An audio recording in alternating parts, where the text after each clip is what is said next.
This story, it's not as simple as it seems. It's not just the city removing a Halloween display because the community calls it insensitive.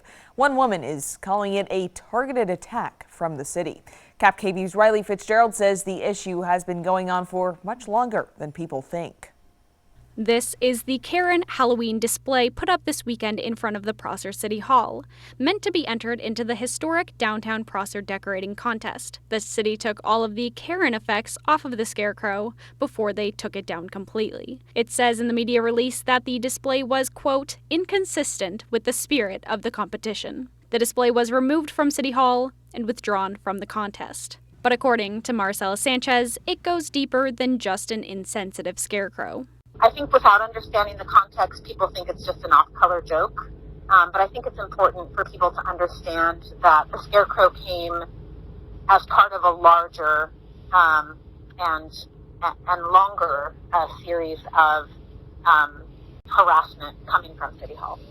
Born and raised in the city of Prosser, Dr. Sanchez and a group of others in the community organized against a bond the city proposed, exercising their right as citizens to do so on the bond, which the county is meant to vote on at the upcoming November election. Dr. Sanchez says it wasn't just the bond they opposed, but what she says is the lack of transparency and community involvement. The city decided to buy this property to construct a new city hall.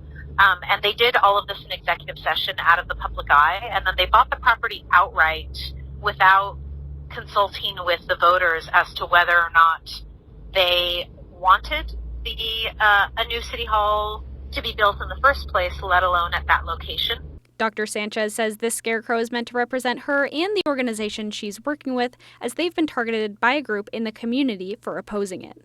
I've been targeted specifically, more so than the men in our group, and I think that's just pretty classically, it's probably easier for the city to attack women than to attack men. She says the person behind these attacks works for the city in the same department Dr. Sanchez volunteers in. She says she thinks it was intended to look like a funny joke or innocent gesture, but in the context of what's conspired so far, she says the actions speak for itself.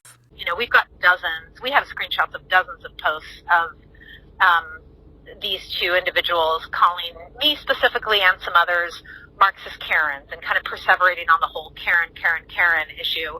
We've reached out to the person Dr. Sanchez says is responsible, and they say they had nothing to do with it.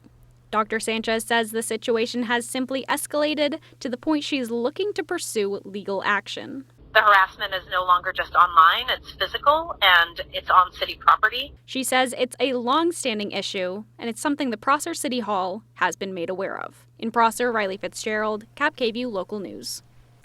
We've reached out to both the city and the staff member for further comments, and we have not yet heard back.